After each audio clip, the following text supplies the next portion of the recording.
C'est la première voiture de course qui ne fonctionne qu'avec une pile à combustible et pas comme la plupart des autres avec une pile à combustible qui alimente des batteries. Alors comment roule la Green GT H2 ?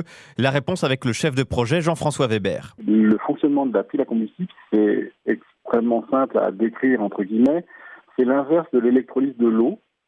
Globalement, vous avez une membrane poreuse sur laquelle vous allez faire passer d'un côté de l'hydrogène et de l'autre côté de l'air, propulsé avec un petit compresseur.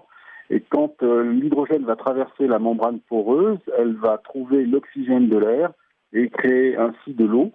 Et quand elle crée de l'eau, elle va libérer 2 électrons. Et du coup, naît l'alimentation électrique, avec une puissance pour cette voiture de 300 kW.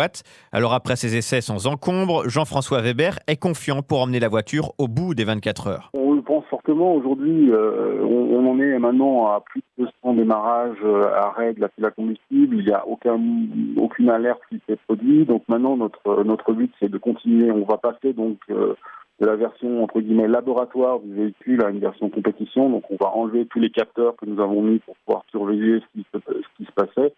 Et donc maintenant on va aller vers la recherche de puissance et de performance. Le premier pilote de la Green GT H2 est l'Italien Cristian Pescatori. Il a déjà participé 6 fois aux 24 heures du Mans. Le prototype occupera le 56e stand des prochaines 24 heures.